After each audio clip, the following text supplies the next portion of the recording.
at 8:45, so this will be our final question before our closing statements. This will start with Nancy. A lot has been said about attracting great teachers, but what are your plans for the other 50% of the state employees, such as the support staff and the non-certified people, such as bus drivers, lunchroom attendants, janitorial, parapros? They also teach our children.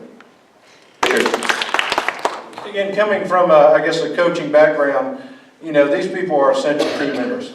They may not have the big highlight, they get a lot of the accolades that they definitely well deserve. You know, for myself as an administrator, there were many a day that, you know, that I had to break down and work in the elementary school and serve in the food line. And so I saw, you know, firsthand what these people did. You know, there were days in which I had to ride on the bus with our bus drivers, you know, or had to watch tapes in which to see what actually went on a bus. You know, or there were days that I had to go down and when a teacher was sick, where a paraprofessional basically, you know, took the job over and ran the classroom, and very efficiently. So these individuals are definitely, you know, are worth their salt. But it does mean treating them with respect. And I think that, you know, that begins, you know, definitely at the site level, but also for myself as being, you know, a next state school superintendent, you know, it's setting the tone and it's letting them know that they are appreciated. And I think one of the ways we can look at making sure they are appreciated is probably addressing something that's very dear to them. That many of these people, they get into it just for some of the benefits, the health benefits. And what you find across the board is that the way that we have done with our health, and especially the concerns we've had, you know, we have done these people a disservice. And so we have to ensure that what benefits we do give them, that we meet them, that we are not taking money out of their pocket where day in and day out it becomes, you know, more of a burden. That, you know, I'm coming here making less, I'm getting less, and I have less respect.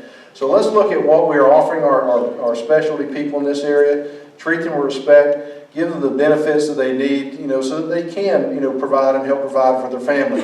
Because they're there for a reason, and they're there to help us out. But any time that we have a weak link, it hurts education across the board. Thank you. Thank you. Mike? Fitz, I see what you mean. It is tough to go last. You know, for me, it's personal and it's biblical.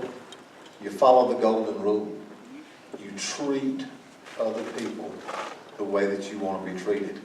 Every member of that faculty and staff, from the bus driver to the custodian to the lunchroom worker, they're all vital members of the family in a given school.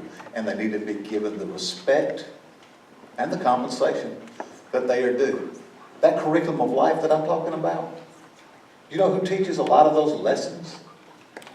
Lunchroom ladies, the custodians, the secretaries. They're all teaching those lessons in life. You don't think the bus drivers hear and see a lot going on those buses and how they respond to what they see and hear? I'm telling you, they are absolutely essential to us doing the job that we need to do.